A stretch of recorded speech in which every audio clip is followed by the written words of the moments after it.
Welcome to Live to Tell, the podcast where my friends and I come together to shoot the shit and share stories of triumph and failure. I'm your host, Karl Veal, and I'm excited to share some of my experiences and eager to learn some of yours. This is a no judgment zone because after all, we all have a story to tell.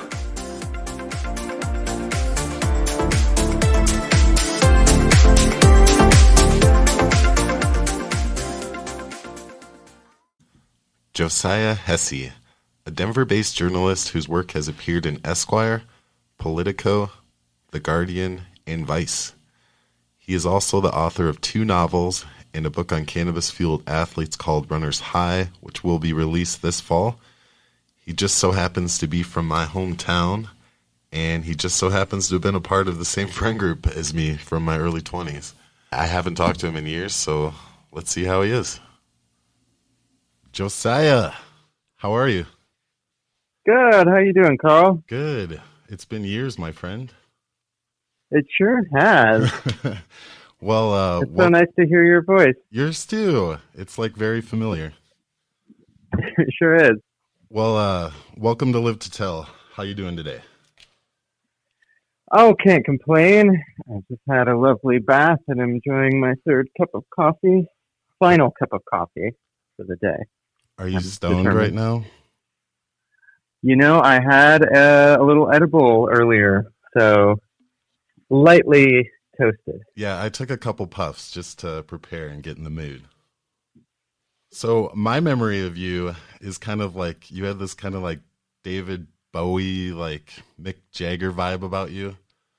Yeah. I mean, that when we were friends, that was like just around the time that I was starting to embrace it. I think I had spent so many years like shoving down the more glam-centric, extrovert, outlandish side of me, because it would always get me into trouble. I mean, I was bullied to no end for, painting my fingernails or like having too effeminate gestures or too wild hair in school. But around that time, I think, is that age. We were like 19 to 22, and suddenly like the world was like a little playground. And I was finding people that not only weren't beating me up for dressing that way or behaving that way, but were celebrating it. We're saying like, "Oh my God, this is fantastic! I love your outfits," or "I love your personality." Is that around the time that we met? Yeah. And I don't think I'd fully embraced it. I mean, maybe drugs helped because I had so much social anxiety. But I remember going, like Laredo's was a real haven for me in my more bohemian look and flair. Yeah, but I remember going to blue collar bars. Like in Forest City, I remember showing up there on ecstasy with this pink boa and a bunch of eye makeup and just sitting next to all these like filthy truckers and farmers and, Winnebago employees who were looking at me like, should we kick this guy's ass? Or, should we allow him should we leave him alone? I don't know. Right. And so that was very much on my mind at that time. Like, is this okay? Am I safe here? I never really knew, but I had little glimmers of that when I was around people like you and Corey and Crystal and a whole bunch of other characters. Let's talk about those times for a little bit. So we had like a really cool like core group of friends that were all like different in their personalities, but we all like kind of meshed together. It was such a transformational time for me in the best way possible. Because that was also when we were going to like some of those cornfield raves and taking ecstasy and nonstop. There were definitely downsides to the drugs, but there was also, this opening up of me being around all you guys because there was so much, like I said before, encouragement to be flamboyant, to be weird, and also a level of friendship and kindness and commitment to each other that was at least foreign to me up until that time. Yeah, I was gonna ask, was that your first time like experiencing like really close friendship? I didn't know it at the time, or I didn't know beforehand that I hadn't had close friends. I think it was like developing close friendships that was a little light bulb moment of like, oh, I've been around assholes for a long time. Like I can't like trust. I could never trust any of those people to like be vulnerable or to be playful. Um, and or to confide in or to trust. It was, before that, it was very much eyeing everyone suspiciously and wondering what you could get from them, or and being protective of what they could take from you. Right. And I think around that time, that age in Mason City, I experienced a kindness and a commitment to friendship. I don't. Maybe I'm over idealizing it, but No, I do remember having those thoughts at that time of like, wow, I've never really had good friends before. no, it was we had a really great core group of friends. Like it was like an event every time we went out and just spent time with each other and we're around each other. Yeah, and we were very playful. We were always about singing along to music or dancing around or dressing up or telling off-color jokes. Uh, like it was a time where we were encouraged to be as playful and strange and outrageous and And comedic free. as we could. Yeah. I was talking a little bit with Courtney yesterday, and Hmm. she wanted me to ask you a question. Hmm. So, Yeah. I guess there was a time involving you and a cab driver and a blowjob. Do you want to discuss that at all? I published that story. You did? Um, yeah, in Suspect Press. Um, I could send you a link if you want to post it when you drop this episode. Yeah, for sure. Um, yeah, that was my singular foray into sex work. Uh, that was shortly after I moved to Denver, Wow, and I'm yeah, impressed. that was it's something I'll probably write about in my next book, which is a kind of history, a memoir about my employment history, Mm. and yeah, it I love was a it. wacky story that I kept to myself for like 12 years, and then was like went from absolute shame and secrecy with it to like I'm gonna tell this story to everybody. I've told it on stage like 4 times. Really? Yeah, Well, you better send me that link because I want to read it. yeah, definitely. I want to ask you a question because I did like a little bit of Facebook stalking on you because I haven't talked to you in for so long. So I read like your Hmm. bio on Facebook. So it said that you're listed as a mythical atheist. Like what does Yeah. that mean? And that's like a perfect way to describe you, by the way. Like I love that. What does that mean to you?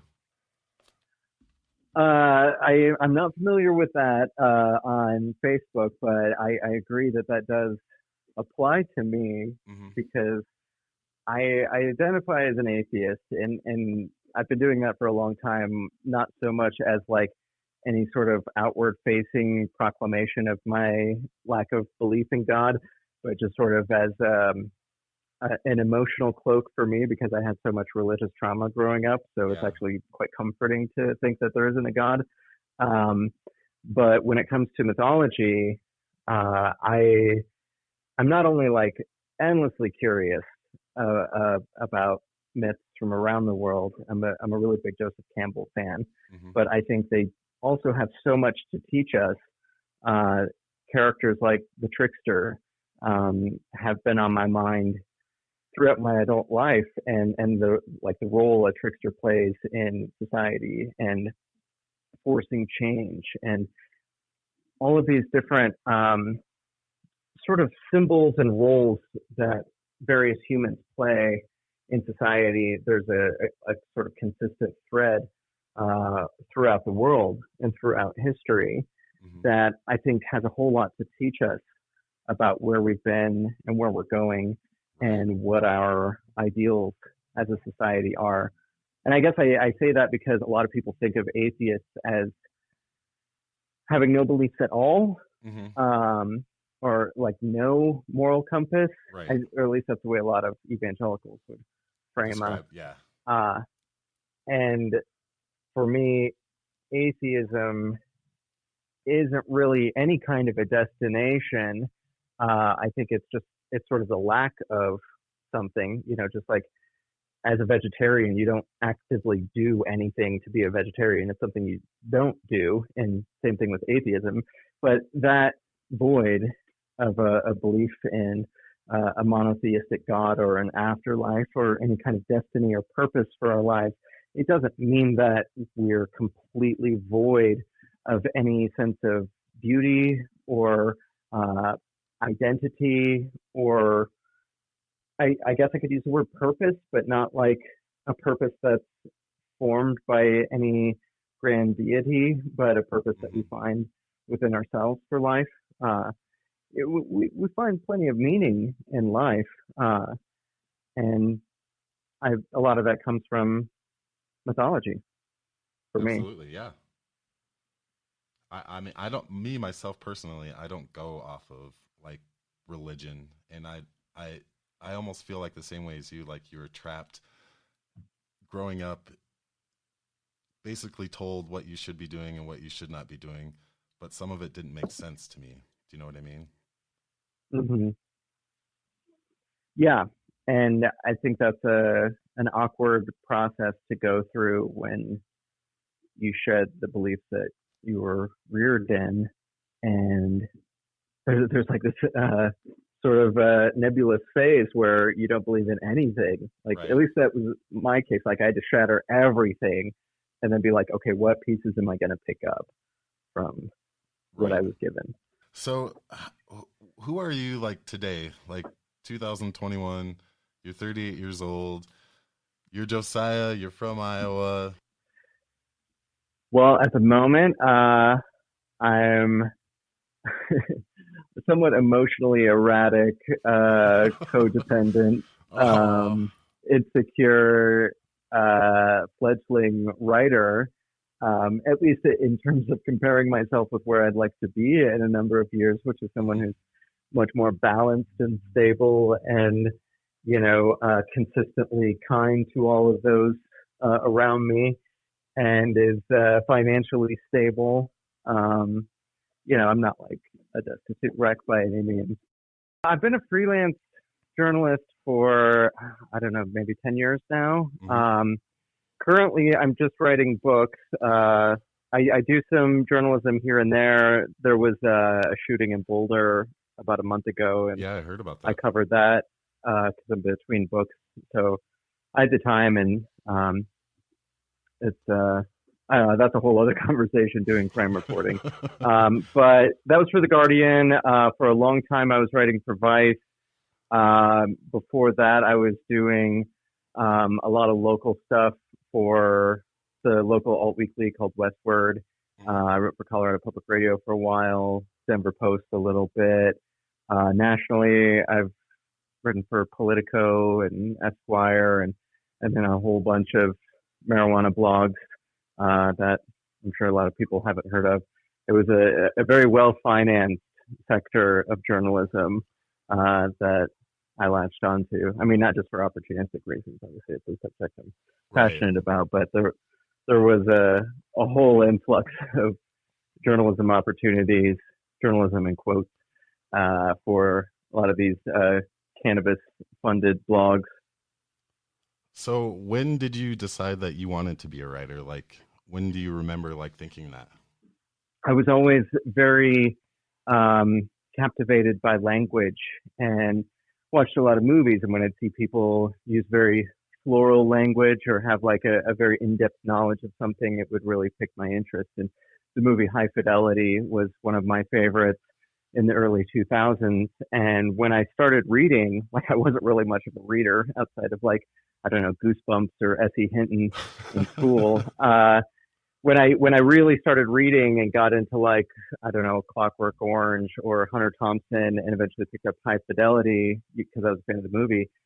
Reading that book, there was a moment where something clicked, where I had this instinctual pull toward it, where I can't really explain why, but for some reason I knew how to do it. I had a long way to go in getting good at it, but I knew I had some ability to do it. Right. And I knew that because there were so many other things that I didn't have abilities with. At that time, I was trying to become a singer. Like I was taking voice lessons and was singing in a band, and I didn't have an ear for it. I was singing off key all the time.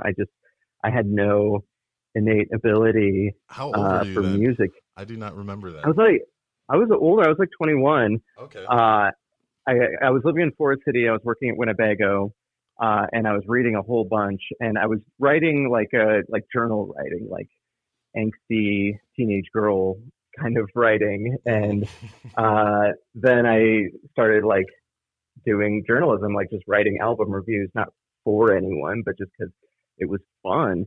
And I started like making things up in my journal, like fiction that I wish had my life. Right. Because it was so depressing in Forest City, Iowa. Oh, Iowa, my God. Yeah, we could probably both talk all day about that. Oh, we will another day. But yeah, I've stuck with High Fidelity ever since. Like I have read that book more than any other. I read it every time I go through a breakup, and other Nick Hornby books as well. Like I love About a Boy and Slam and How to Be Good. He's got a lot of really great novels. But there was some moment where I was good at absolutely nothing, and then found this one thing that, for whatever reason, I had some kind of innate ability with.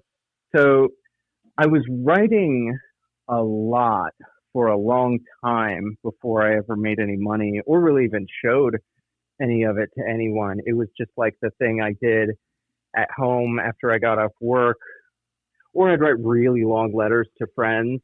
There was a year where I moved to San Francisco. After being in Denver for a couple of years, I moved to San Francisco for a year and worked in this hostel where they gave me an apartment. And that was a fun adventure, but I was pretty lonely because the only people I would meet were travelers. And so I'd write these really long letters to friends back in Denver or back in Iowa. And, I mean, like 10, 12 pages of letters that I'm sure were not great, but it gave me, it sharpened my writing skills every day. And in the middle of these letters, I'd like review an album or a movie or something, or like write some essay about some historical event. And so when I came back to Denver, I started making zines, these little chapbooks that I would sell at like the local coffee shop, vegan restaurant or something. There were like a dozen places to sell them, and started making a little cash that way. But the real big thing was Westward, who were the alt weekly here, and they were a big paper at that time. And what was your first paycheck from them? It was weirdly enough a cover story, like a 5,000 word feature story on this like faux punk rock church. Like this, it was started by the guys from the band Five Iron Frenzy. So it was like kind of progressive, but when throughout the course of interviewing the pastors there, found out that they were somewhat anti-gay and somewhat anti-choice, when it comes to women's reproductive rights, and just like a lot of things that, they looked progressive and they would speak in a way that sounded progressive, but when you got down to it, they held a lot of toxic beliefs. And that ended up being a kind of polarizing story and really set the tone for my career of just writing stories that didn't make me any friends. And sometimes with you have to do Westward, with Westward, it was like, now the bar is really open. Now, let's really let it go. Because I've been storing up all of this writing energy for so many years. Right. And they didn't pay much. It'd be like $35 a story. I think I got like 500 for that cover story, but that took like a month to write, so it's What was nothing I that could live feeling on. like just to get that paycheck, that first paycheck? It was incredible, really. I mean, I thought like the high from that I've only had maybe a half dozen times in my career. I remember like when it came out, that was the big thing. The paycheck was cool, but when it came out and there are these red boxes all over the city that hold Westward, and I was riding my bike around, I was a dog walker at the time, just going to each one and not picking up a copy or anything. I had copies at home, but like glancing at it and seeing my name, on the cover, before they put those bands across the cover of cannabis dispensary ads that are just ruining Westward. But at the time, like it was just this beautiful cover, and I was at the bar and I was like showing strangers, and I was like, "This is really me," and I was like showing them my license, like, "Look, that's my name on this license, and here's my name on the cover. That's me. I That's did amazing, that." dude. That must have felt And like so great. it was vindicating because, I, other than you guys who didn't really know me as a writer, I was like maybe writing my journal at that time. Nobody had really ever believed in me in any capacity my entire life. I don't think I'm being hyperbolic in saying that. Right. Because I flunked out of high school. I couldn't hold down a job for more than a month. I was just like, this person that people would look at and be like, what are we going to do with this guy? My family didn't have any hope for me. So, and then it was just years and years and years of failing at all these jobs and writing alone at night. And then when I first had the slightest promise of a career, there was this vindication of like, you know what? I was right. This was the smart thing to do. This is right for me. Like, nobody believed I would make it in Denver. Like, I remember people from the factory were like, "You're going to be back in 3 months." So what was your family's reaction after you told them that you've just achieved this huge goal? I don't think they were terribly interested. And that's kind of continued to this day. They read stories I've written here and there, but I often write about drugs, sexuality, crime. If I'm writing about politics, it's usually for like Vice or The Guardian, and so it's going to have somewhat of a progressive lean to it.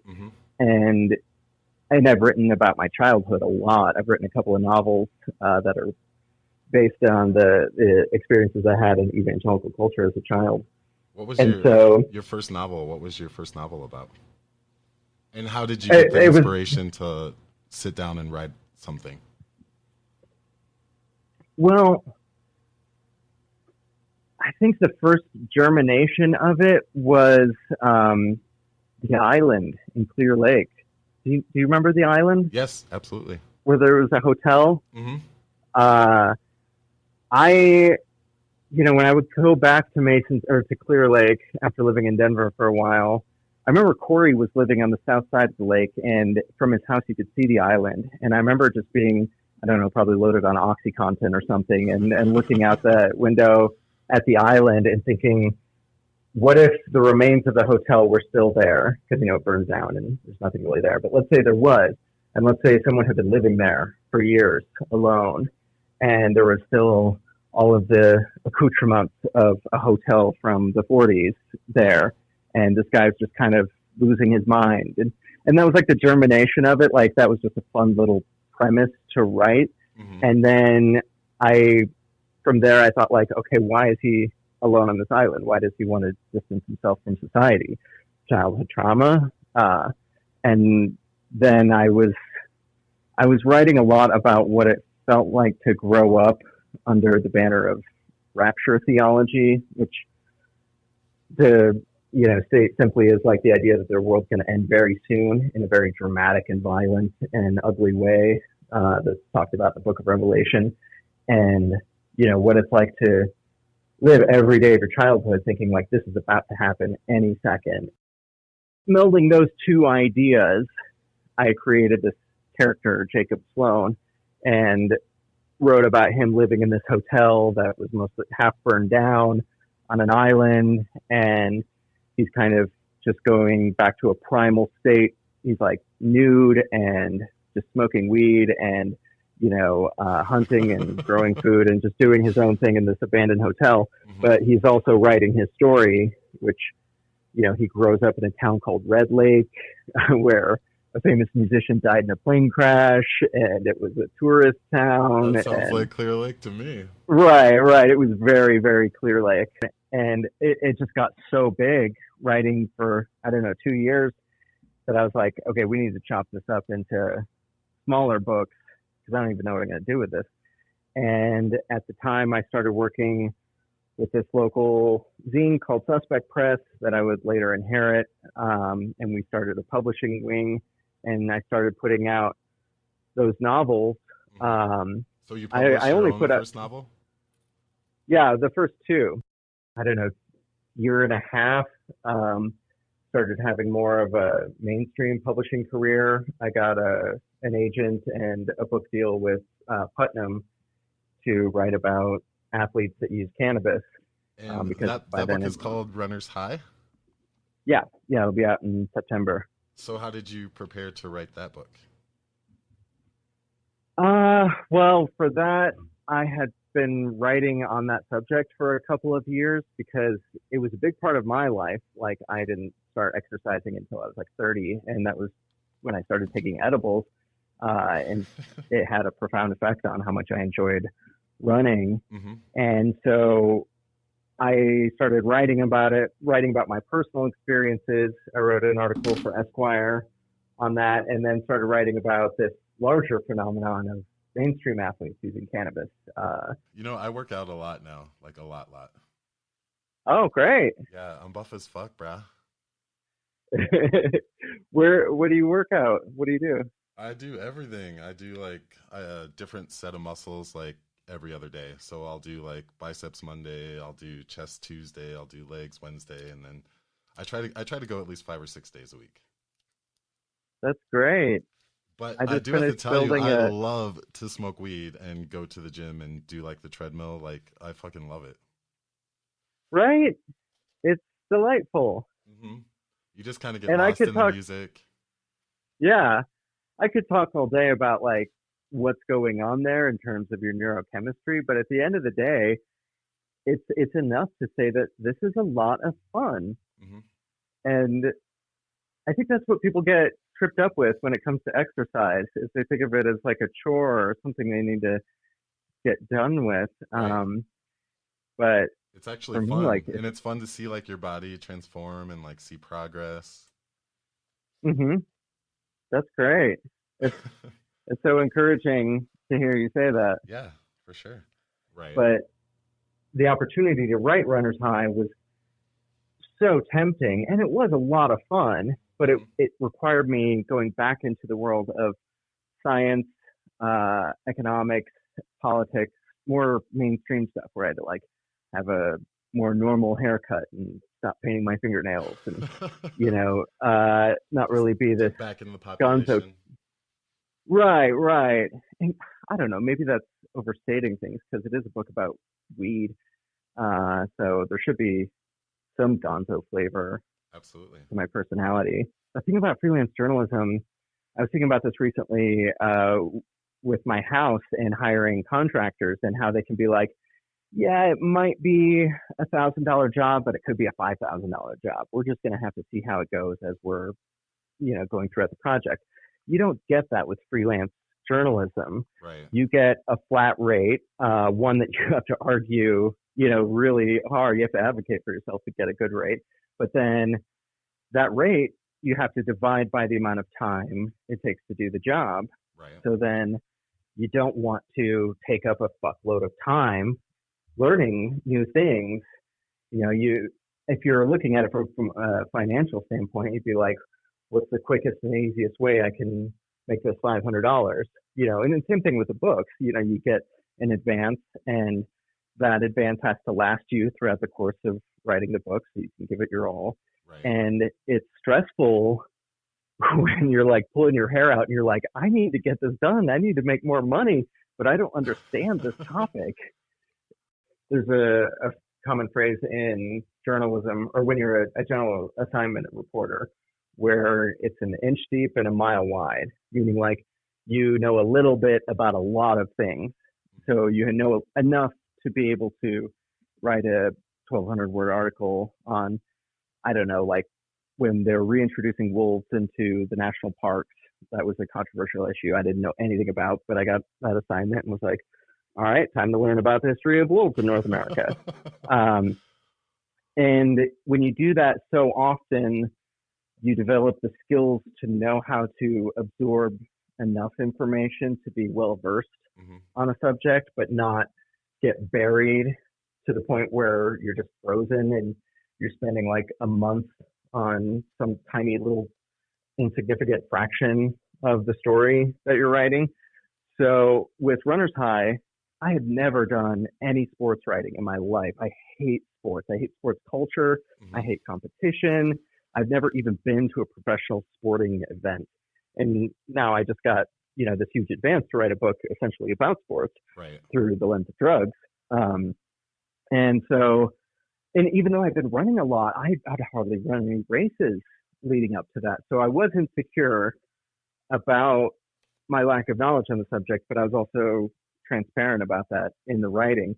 But beyond sports, I had to do all of these different disciplines of science, botany, neurology, biology, and then science history.